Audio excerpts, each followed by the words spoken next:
You're listening to the Packernet Podcast Network.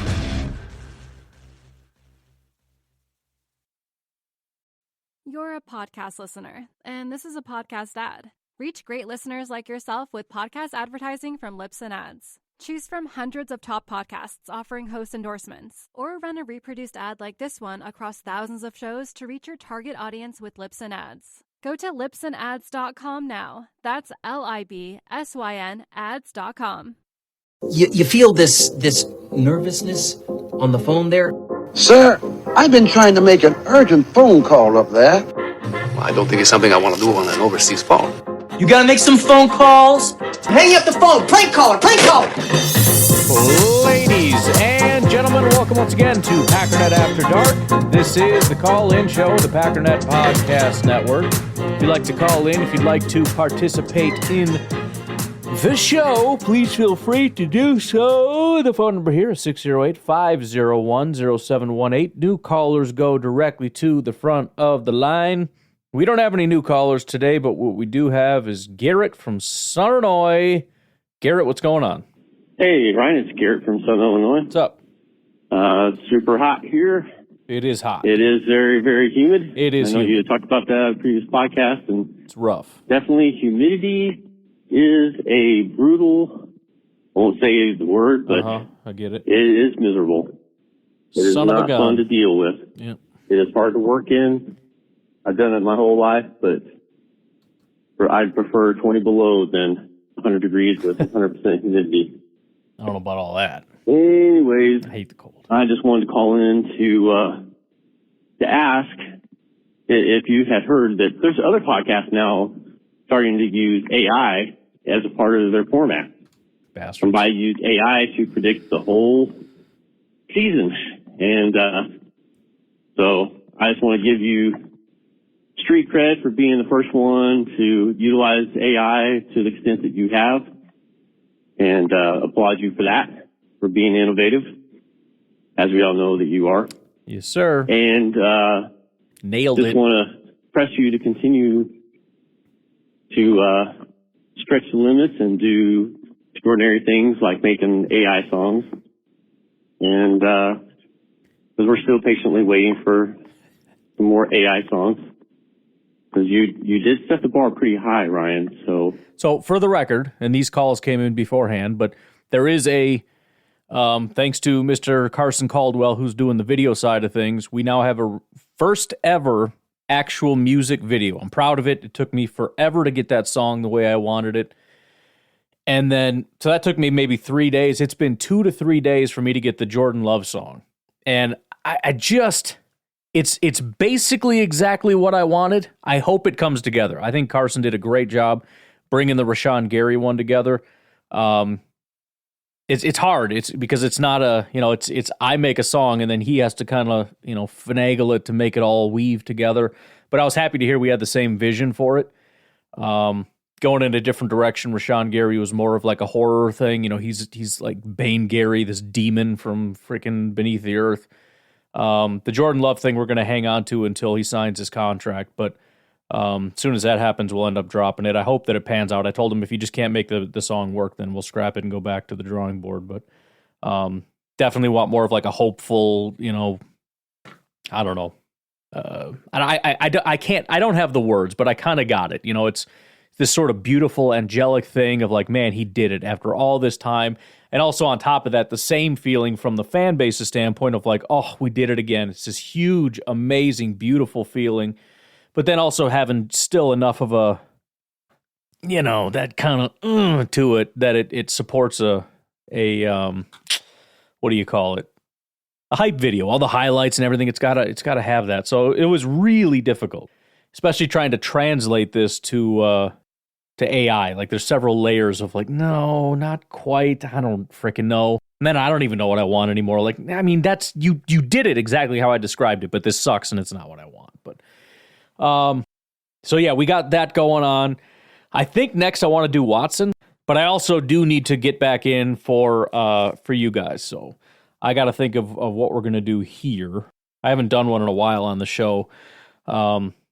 I want to go back and find some of the other songs too, because there were some really good songs I miss. I want to go listen to the Bears Suck song. I don't know. We'll see. We'll see how she goes. I got to get some.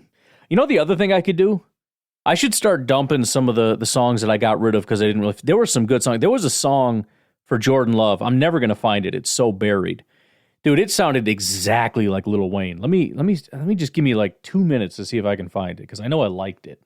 See, I found it. I can't play the whole thing because it's the same like intro and everything to it. I'll just give you a tiny little snippet so that you can hear that his voice. I mean, it sounds like him. Really mad I couldn't use this. Check this out. A legacy passed down from frozen tundra to a new crown. They said he couldn't, but love conquers all. Rising above, he's standing tall. So I was like, oh, I just wish it sounded the way I wanted it to sound.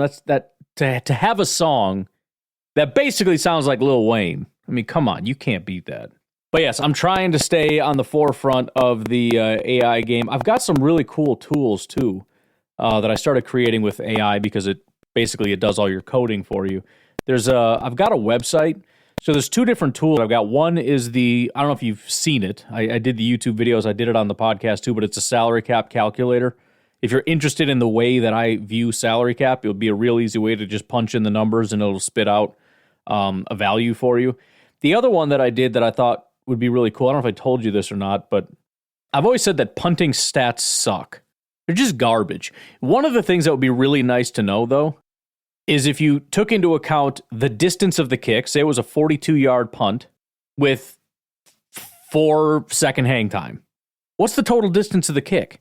Now, I know that's not going to be perfect because sometimes you're not trying to just bang it as hard as you possibly can. But I mean, that's a metric. You can easily plug those two things in. And so, you know, it's got on there like initial velocity, total travel distance, and all that kind of stuff. So I thought that was kind of a cool thing to have. It was a neat step in that direction. So I'm trying to, again, stay on the forefront and think of different ways that this can be interesting without wasting too much time and just not having a podcast anymore, which is my current struggle. Anyways. You know, when you feed somebody a feast, you can't turn around and feed them canned tuna the next day. I get it. That's just not acceptable. I get it. So I expect to feast again.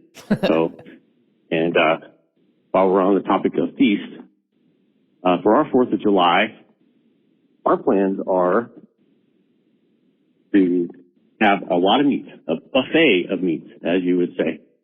It's going to be some brisket, barbecue, probably some thin ribeye steaks, bratwurst, and for the kiddos, I think we're going to have some high quality beef franks of some sort. So yeah, we're going to have all kinds of meat, and it's a beautiful thing to have a pork sandwich, yep, a ribeye, a bratwurst, and a bun with all the fixings, all right there together. Because we don't get to celebrate the 4th but once a year, and got to go all out.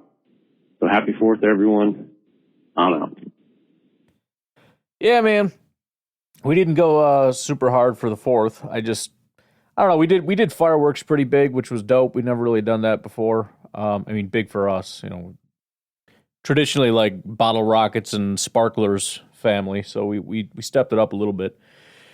So that was fun, getting to do some cool stuff, some man stuff, blowing stuff up. But yeah, I was like, well, we grill all the time, so it's not a huge thing, but it did feel weird. It's like, this is a massive grilling holiday, you should do something, but just kind of waited, do something another day. What do I have? What did I just do? Oh, I did pork belly again. Went from never having it to having it 3 different times. We did pork belly at the steakhouse, then we did pork belly burn ends, which was amazing, and then this time we just did more normal, like a whole pork belly without the skin. It's delicious stuff, man. It's really good.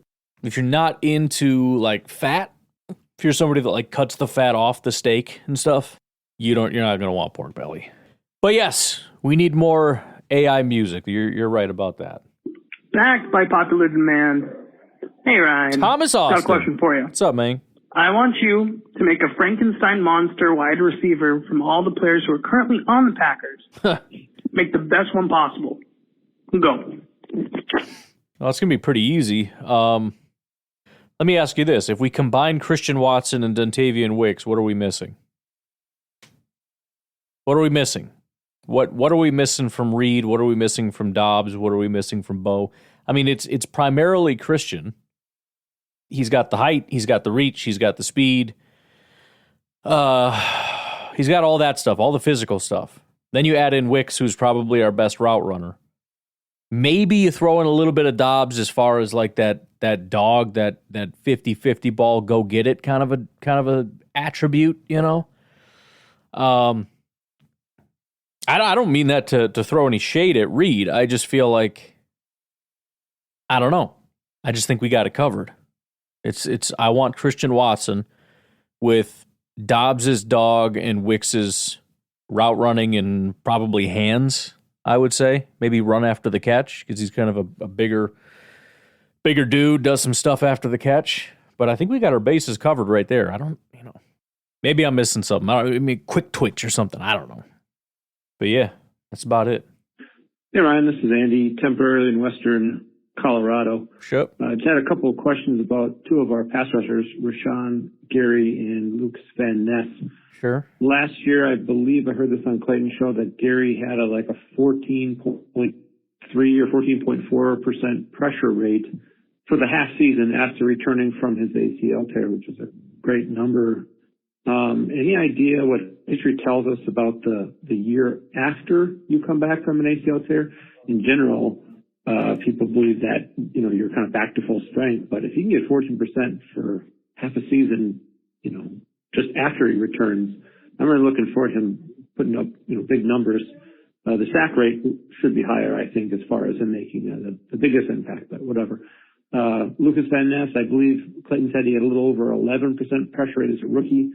Can you look up some stuff for us that says how do other 11% rookies do in their second year as far as, pressure and sacks? Not to say this is going to be the prediction, but just what's the chances that are out there? Thirdly here. All right. So, trying to think. Let's just look year by year because if I'm understanding what it is you're asking, I mean, I think we would assume that, last year would have been like the down year. In which case, if we assume that they get back, that's assuming there's even a dip to begin with, we can kind of hopefully see what Rashawn can get back to. So let's take a look at Rashawn Gary. All right, so I don't know what Clayton used. He may have used SIS, which does have different numbers, but looking at PFF, their pressure and sack rates, Rashawn kind of reminds me of Jair a little bit.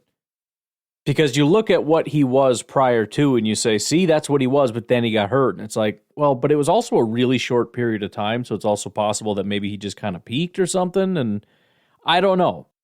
So 2019, his pressure rate was 10.5%. His sack rate was 1.97%. That was the lowest of his career. Year 2, it goes from 10.5 to 13.2. So his pressure rate went up to 13, which is solid, by the way. 10 is fine. 13 is kind of like what you get from Kenny, right? 12 to 13, so that's real solid. And then 2.58 sack rate. So it went from 1.97 to 2.58. 2021 is when he went into God mode. Remember, 13 is perfectly adequate. A lot of top pass rushers are in that 13 to 15 range. He jumps to 18.09% pressure rate and 2.49 sack rate. Slightly lower than what his sack rate was in 2020, but his pressure rate went through the roof. 2022, now this is an abbreviated season due to injury, but still, in fact, actually higher, 18.63. It went from 18.09 to 18.63. And his sack rate was 2.97, which is the highest of his career. So this was by far his best season so far. 2023, it dropped. Now, it was still 15%, which is incredibly high. 15% is top pass rush rate, and 2.27 sack rate is the second lowest of his career aside from his rookie year. So part of the issue is just not getting to the quarterback. That's always been his biggest issue. It's why a lot of the fan base just doesn't think he's good, doesn't think he's this or that or the other thing. He is wildly disruptive, right? So, for example, if you look at it, down the stretch, after week 13, you know how many sacks he had? 0. Week 14, 0, 15, 0, 16, 0, 17, 0, 18, 0, wild card 0, divisional 0. But if you look at pressures, 3, 4, 3, 8, 1, 2, 4 against San Francisco. So, I mean, it's a tale of two different stories. You're putting up 4 or 3 or 8 or 4 different pressures. That's a disruptive game. But to put up 0 sacks in like 7 straight games is not good. In fact, he put up 0 sacks in most games. Week 1, week 4, weeks 7, 8, 9, 10, and then from 14 on. So it was 1, 2, 3, 4, 5, 6, 7, 8, 9, 10, 11, 12, 13 games. He had 1 sack in 1, 2, 3, 4 games, multiple sacks in just 2 games. He had 3 against New Orleans and 3 against Detroit.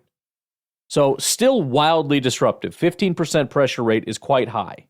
And if he doesn't bounce back to 18, he's still a really good pass rusher from a pressure standpoint. The sacks, though, are always going to be the biggest knock. He's got to get the quarterback down. And I think he will, because to be honest, I think the disparity between the pressures and the sacks are pretty wild. And I'm hopeful that with the scheme that we've got coming in, it's going to be a little bit less of what we see usually, which is Rashawn Gary bull rushing a tackle straight into the quarterback so that the quarterback can easily run away, and a little bit more of just creating a lane for Rashawn Gary to run through and just knock the quarterback's head off. So, I mean, we're kind of between two things. If he never bounces back, he's still a good pass rusher. He's just not God mode pass rusher. If he gets back to 18% pressure rate, he is, I mean, again, we're talking God mode. And he had 10 sacks one year, 12 the other, which is not a bad mark whatsoever. It didn't reflect how good of a pass rusher he was, but it's still a ridiculous number. So what are the numbers on the bounce back? I don't know. But if we're talking between 15 and 18%, this dude is a freak. My only thing is I would really like, for the sake of the team, but especially for the sake of a fan base that just refuses to accept anything other than sacks, it would be nice to see him get the quarterback down. All right, sorry, please continue. I don't know if you remember last year, Matt LaFleur in an interview said that Jordan Love had all the tools to be great and he just had to let loose and do it. And then Jordan Love went and he did it.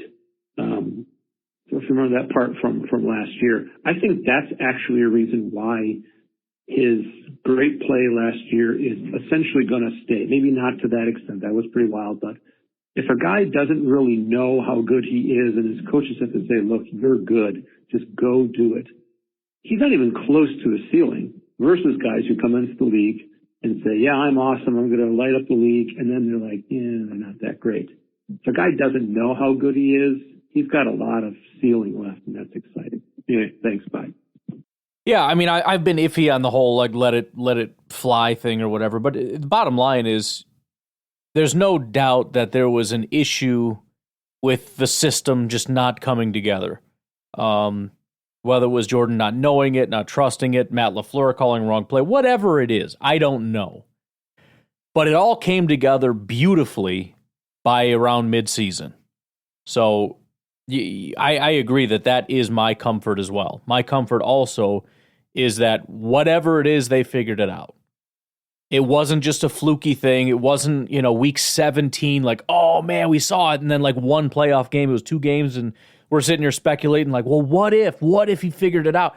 Well, dude, once it clicked, and that's it. And you can say, well, he had some ups and downs. So did everybody. Show me one quarterback that doesn't have downs. It doesn't exist. Every quarterback does. So that's a stupid standard. So I'm with you. I mean, it just clicked. And he always had it, right? Even in week 1, you look at the second half, he comes back and leads a 3-touchdown game or whatever it is. With almost no time, he puts together this Hall of Fame freaking performance. It's a question of where the heck was that the whole game? Why isn't there consistency? Why does it look clunky? Why are we still not on the same page with our receivers? Why can't we get the freaking snap count down? Why do we look like bumbling idiots? That famous clip of Jordan, doing a sneak into the offensive line that didn't move. I mean, it's just stupid stuff like that. But again, once it clicked, it clicked. So anyways, why don't we take our first break? We'll be right back. Hey, Ryan, it's Andy again. Hey. Non-football call this time. Sure. I know that I'm sure your name gets mistaken for Brian a lot. Yeah, I don't want to talk about it. That's not really what I'm calling about. I'm talking about names that essentially could be like the same person, so to speak. For example, I have two examples. Take anybody that you've ever known named Al and change their name to Larry. I don't think that those two names have any difference at all. Not really. I know every Larry or any Al that I've ever met, you could switch them and it would be exactly the same. Okay. That's a little bit older generation for me, but my generation, anybody that I knew named Mark could get the name Steve and it wouldn't change anything at all. I don't know why. This sounds like a conversation that is had amongst friends who have been smoking the marijuanas for a long time. Just throwing that out there. My name gets mistaken sometimes. I get called Adam. I wrote an article in a college newsletter, and it was printed as Adam, even though it's a small college. Everybody knew my name, but for some reason mine getting it mistaken. Maybe I'm just blind of that kind of a thing, that Andy could be switched with any other name, and it really wouldn't make any difference. I have difficulty with some of the newest names, getting wrapping my head around why did they name their kid that kind of thing. See, and I get it. This is one of those old curmudgeon things where, you know, in your generation or whatever, you're like, oh, I like this name, and you kind of see the grandmas going like, But then even like, you know, my people my generation, I got cousins, whatever, they start having kids, and it's like, you doing what now? Your kid's name is what? It grows on you over time, but as soon as you hear it, it's like, huh? There's a lot of like older names coming back. I remember what my wife liked to name at one point. It wasn't Elmer, but that's like the picture that I got. It's like this old dude with like that stupid little cap that they wear in England or whatever, you know, the like out in the farm country, that cap, you know what I'm talking about? It's names like that where it's like, what are you talking about? Like that's not a name that. So I think that just happens.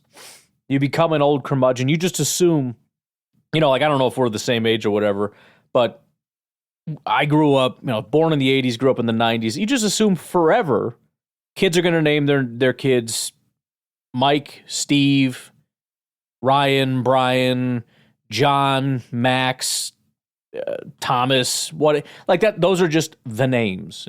Sarah, Lisa, whatever the girl names are. Amanda, Lindsay, and then, you know, names change and you're like, what are you doing? And then it's funny too, because you think that it's just like, oh, people are weird, man. I know a couple people, they name their kids some weird names, and then you look at like most popular names and you're like, everybody's doing this? Oh, our country's screwed. We're dead. It's over. I don't want to use some of the examples because it's like some people I know have used, like I found the one that my wife liked and I can't say it because someone I know used it, but like the top names for boys, Noah, Liam, Oliver, Elijah, and Mateo. Bro, I never knew anybody growing up with those names. Not one. Lucas, Levi, Ezra, Asher, and Leo. I might have known a couple Lukes. That's it. Maybe a Leo, but I don't think so. And are these all like biblical names? It's like, what, we all get secularized and then name our kids biblical names? I don't know what's going on. But anyways, suffice it to say, I'm with you on that. It kind of took me off guard because you're just kind of doing your own thing, and then you get to an age where everybody's having kids, and you're like, what are you guys doing? Like, I don't understand. These names are weird, dude. It's just an old person thing, I guess. I don't know. I'm really lost since I have three boys. I'm really lost when I hear, you know, inventive girls' names. Boys come home and they're trying to explain who these people are. I'm like, what is that name? I just call those names cringely. Right? If I don't know what this name is, never heard before, I just call them cringely. Cringely, yeah, I like that. Old man syndrome or whatever.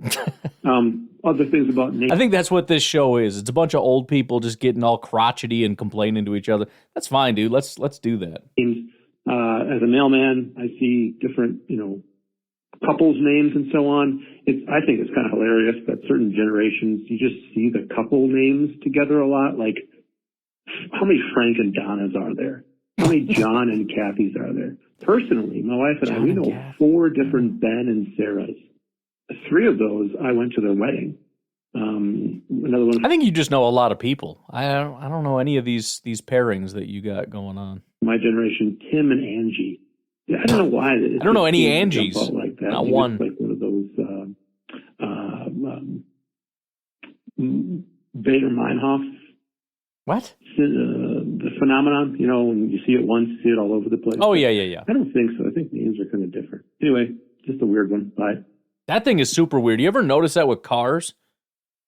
I'm guessing that's what you're talking about. I remember that like as a kid, like my brother would be talking about like the Z28 or whatever, and all of a sudden you see him everywhere. Like, oh, there's no, or like you're car shopping, and you're kind of like, I kind of like the Honda Odyssey. Every car is a Honda Odyssey. Granted, every car is a Honda Odyssey pretty much, but still, it just whenever you're looking at a car, try that sometime. I'm sure you've already seen that, but just think about a car, and you'll see it everywhere. It'll just manifest everywhere. Some D-bags gonna be like, oh, think about a Maybach. I don't see it. Hey, Ryan. Steve up in Alaska. Hey. I'm going to apologize to you in advance because I don't want to do this, but I know it pops up occasionally, and I don't you don't want to get into it, but with the current times that we're in, with the debates and all that other useless crap. Yeah. Excuse me. Dealing with a little bit of cold. You too, huh? I just want to express my personal opinion and why I think the way I do, I suppose. And nobody cares because really that's part of my outlook on this. But in today's world, the problem is being average. You're no longer allowed to be average because average can't be chosen. You can't choose to be in the middle. You have to choose an end. So, I really kind of threw a big rant. I really wish I would have just called you in the middle of my rant because that would have been really cool. Sure. For me. Not probably for everybody else, but excuse me. But yeah, that's the big deal. I think most of us that we hear and we talk with and we deal with are average people, but we're not allowed to be average. We're forced to pick a side by for no better way of saying it, the aggressive minorities on the edges who force us to pick because they are not in the middle and they refuse to be in the middle, and they think those of us in the middle are soft, weak, undecisive, inconsiderate, ununderstanding, whatever you want to call it. But that's kind of, I'm putting it out there. I don't know if anybody else put anything out there. I know we've had little hits and misses on it. I'm sorry for doing it to you, buddy. I really am. I apologize greatly, but I had to vent it. And hey, you're my social group for venting stuff out at, so I'm doing it here. So go Pack, man. I'll put some more good Packer stuff out there at a later date, but go Pack, go. Take it easy, boys. Bye. I'll be honest, I don't know that was super political and that you're going to get me in trouble because I'm not sure exactly what we're talking about. It was vague enough where that could have meant a lot of things, but it did get me thinking about something. Well, I was trying to talk to the robot and see if there was an interesting phenomenon for that. Hilariously, it's just the exact words I always use: is tribalism and team sports mentality. What it essentially, what I was wondering about is, you talk about being average or being kind of in the middle. It does seem like most people, when you talk to them, they're not the crazy people that you see online that scare the crap out of you. So, for example, for most people, let's say if you're on the left or the right, and you're kind of centrist or whatever, if you're on the left and you look at the leftist bubble, you see the most extreme right and it scares the crap out of you. If you're on the sort of centrist right, you see the extreme left and it scares the crap out of you. Rather than like the left and the right in the center turning and just being like, dude, I get it, man. They're crazy. Like it's all nuts. Instead, it's like the center rushes to the defense of the crazy on their side to defend it from the other side because they don't want their team to lose or whatever it is. It's this weird thing. A couple other things that came up with: identity and belonging, us versus them mentality, cognitive dissonance, social pressure and conformity, and motivated reasoning. But yeah, you can get into a little death spiral if you just sit on social media all day and you just feel like everything's exploding. But really, I think things are probably better than they've ever been. It's just dangerous because people who stare at their computers all day, their phones all day, are panicked and are ready to do crazy stuff. And it's like, I don't know. We gotta put social media away a little bit and go outside and smoke some meat and listen to our favorite podcasts, Just hang out, have a good time. Be all right. All right, let's take our final break. We'll come back. Steve's got some more for us. We'll be right back. Sorry to have to come back, but I have an analogy that I thought of just after I hung up. Yeah. The current political and social system in America is very akin to a World War I naval battle. Nice. I like it. Or World War II, really. But World War I. Anyway, what you have are big guns, the battleships on either end. Sure. And then those are the special ships. There's very few of them. But they're the special ships. And they can shoot from one side to the other. They can shoot at each other. You know what you have in the middle? All of us small ships that are average and just kind of the middle-end ships. And we fight around in the middle. This discussion and what we deal with in today's social and political world is much like a World War I naval battle. Oh, no. Big ships shooting at each other on either side. Nobody cares that the real action is us in the middle. I broke my daughter's bracelet. I'm going to get off of this now. That was probably a stupid analogy, and everybody will think that I was dumb for saying it, but that's kind of my look at it. So, again, sorry, politics. My apologies. Go Pack, baby.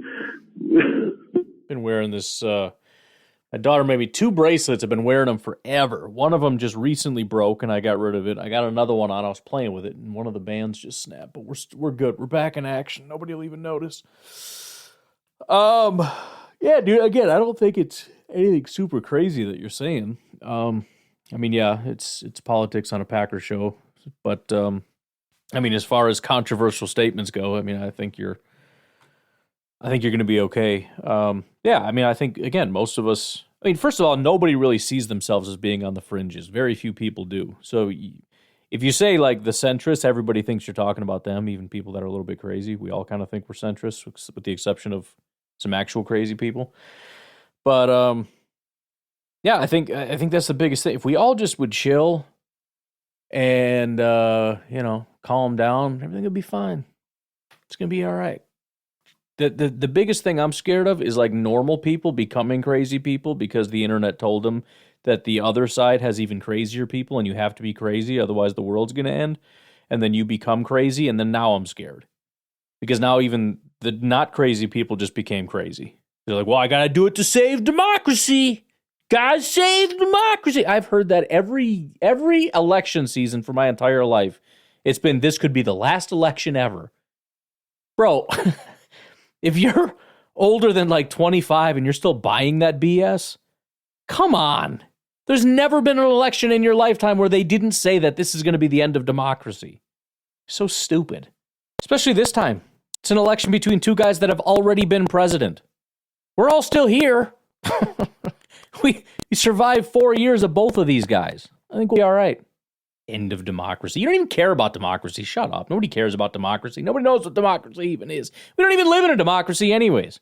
Whatever. It's so stupid. Hey, Ryan. It's Anthony from Michigan. What's up? I'm calling. It's the first time I've called probably since in season, if I had to guess. Let's go. I was listening to Michael Lombardi's podcast. Sure. I know you're not a fan of his. He does a lot of good stuff. He really he's very honest with his opinions, which usually I respect. But the whole Matt LaF thing was just wildly inappropriate. Like it's not like, well, I have a serious opinion and I'm just going to say it because it's the truth. That's just, I'm a complete douchebag, freaking scumbag, and I'm just going to run off at the mouth for no reason whatsoever. That ticked me off, especially since he's stupid and he's wrong. So, I don't mind listening to him about some stuff, but God, it's like you showed your you-know-what on that one. But there was something interesting, and I figured it's been on my mind since yesterday, and I figured I'd call in and let you know. So he had some Vegas sharp on just to talk about like future lines, Super Bowl, lines and stuff like that. Yeah. And one of the hosts asked the guy about the Bears and if they're a good value, and he's like, yeah, if you want to just donate your money to Vegas, you could go ahead and bet the Bears. He's like, it's terrible. They're getting way too much juice, right now. Don't bet the Bears. You might as well just donate to St. Jude's. And then he talked about something that I think that you've mentioned before. It's definitely not in the conscious of like normal people. And he goes, wide receivers, especially big name wide receivers, tend to boost teams' Vegas totals and Vegas Super Bowl odds unproportionally. And then he talked about the Chargers and how they don't have a single wide receiver of note, but he said that they're one of the best values because they have good coaching with Harbaugh coming in. Great quarterback.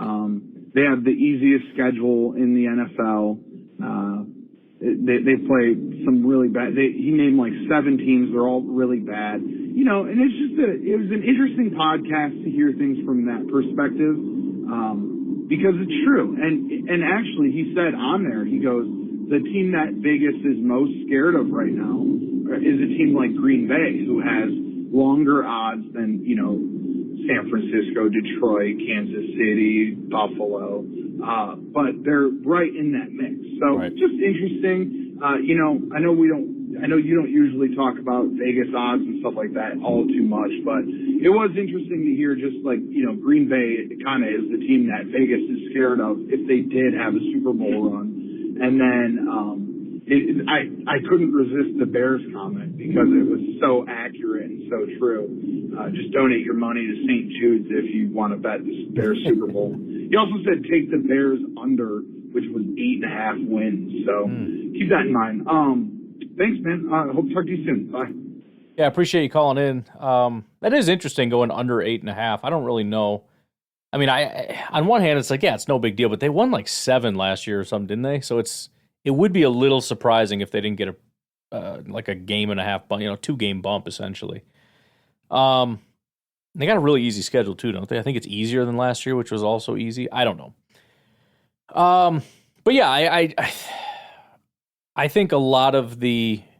So I did talk a decent amount about Vegas last year. I really tried to get into it. I had a listener who really tried to help me out, did a great job kind of walking me through all this, answering a bunch of questions. He gave me a bunch of insights, and it's one of those areas where the more you learn, the more you realize you don't know. It's like one of those collapsible files in your computer where you click it and then like 5 more files open, you click one and then 10 more files open, and you just keep digging and digging. You realize like I'm never going to get it. Like you can't just kind of do it.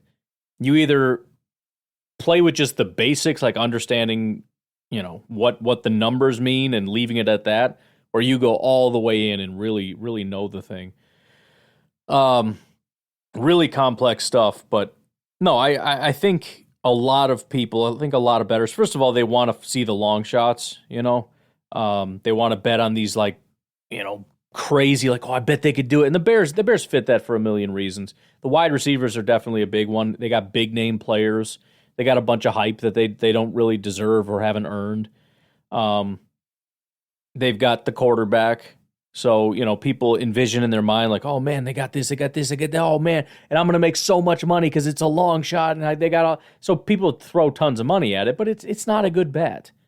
It's just not. It feels like it to a layman, I'm sure, but it's really just not a very good, bet. And when he's saying donate to St. Jude, it's it's like playing the lottery. It's like, yeah, but the payoff is huge. It's like, I understand, but you're not going to win. So, you can just take your $10 and just do something else if you want, or whatever. What are the lottery doing, by the way? I haven't checked in on that. I feel like I haven't gone on my what I would do if I won the lottery thing in quite a long time. It's always a fun time. I like when the lottery's I've talked about this before. I like when the lottery's really high, just so I can daydream about winning and then just kind of enjoy my days doing that all day. Just cruising around on Redfin, looking at the newest cars that came out. Like, I'll probably get one of these guys. Get a couple of those. Got to get my beach house in Florida, Maybe like an $8 million one. Nothing too crazy. I don't need like the $50 million. That's stupid. Anyways, yeah, it's I don't know what they call it, but it's you've got your kind of casuals and whatnot, and I think that would be sort of the casual bet. It's funny because the Bears always get a ton of money and it always just goes up in flames. I don't fully understand that, but it is what it is. Hey, Ryan, it's Garrett from Southern Illinois. What is it? I just wanted to throw in my opinion on going forward with new NFL announcers and how they should go about filling those slots. I agree with you that I think AI would do a better job with a imitation John Madden paired with Howard Cosell. I think those two would, and if you wanted to throw in, a quarterback from the NFL that's retired, that's fine. But I think those two would be very entertaining compared to some of these numbskulls that can't put two sentences together or have an intelligent opinion on matters. So I'm kind of through with guys that have bias versus other teams that can't be neutral and just call a game. That's kind of why I was really turned off by Aikman and Buck. I think those two knuckle draggers just need to be replaced with some fresh opinions and ideas, and there's got to be some people out there that can do better than those guys. So, I am kind of interested to see how Tom Brady does this season as an announcer. That is, that will be interesting to see how that goes. I know he's an intelligent guy. I just would love to hear the stories of what he's going to share, and hopefully gets out of the gate quick. Kind of like the way Romo did, but doesn't fall off the horse right after. So here's hoping that NFL has some good announcers this year and do away with Vilma and that former Chicago Bears tight end that I just can't stand. I'm out. I'll be honest, man. I think this is the wrong direction that we're going.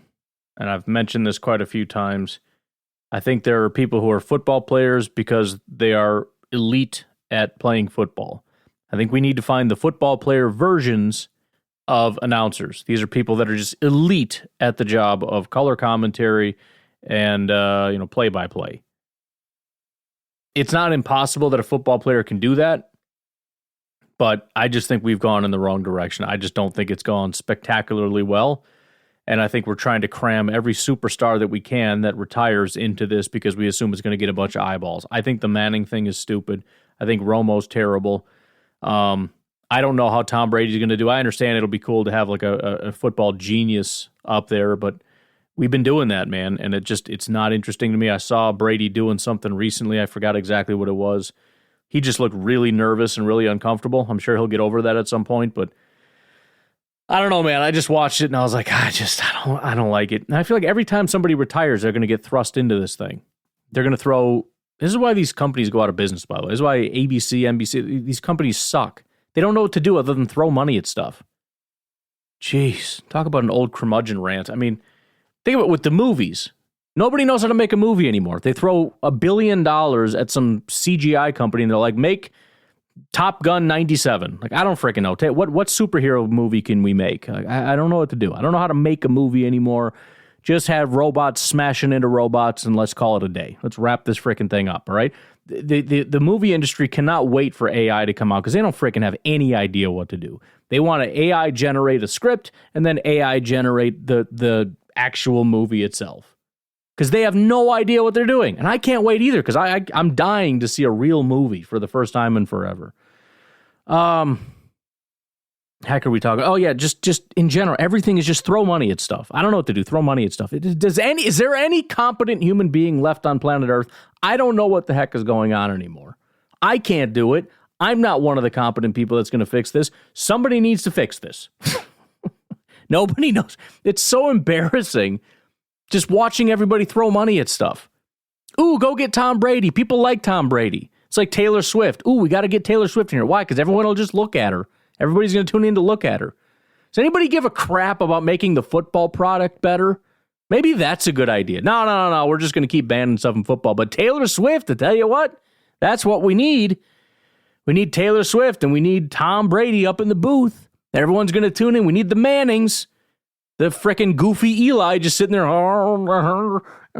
Peyton. He's not an interesting guy. Peyton's kind of interesting, but I don't want to sit here and watch this. This is like an after show. What they have to say, I mean, let them watch it again after and break it down. I'm trying to watch a football game. I don't want to listen to them talk. Like, it's so still. Like, why do I want to watch them watch a football game? I want to watch the football game. I don't need to listen to them talk about, like, oh, back in 94 when I was with Tennessee. Tell you what, my forehead had more talent than that freaking team.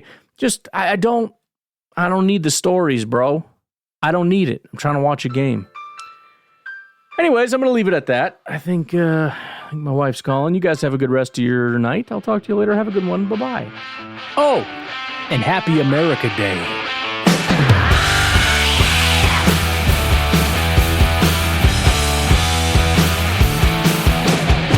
We got eagles that soar and apple pies galore. Our freedom rings from every shore. We're stars and stripes, we're stars at night. Our might makes right alright. Oh, sweet land of liberty, where the brave and the zany roam free. From sea to shining sea, we're red, white, and totally groovy.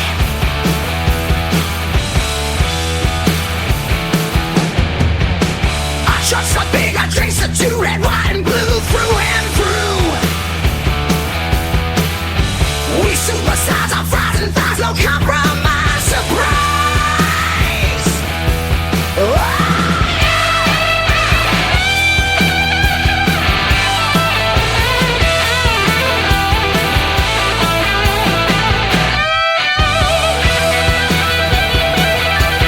Oh, sweet land of liberty, where the brave and the zany roam free.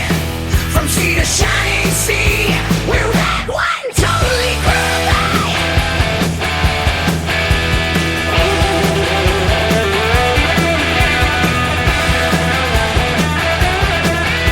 Super Bowl Sunday, Hollywood's bright. We've got blockbuster hits that shine day and night.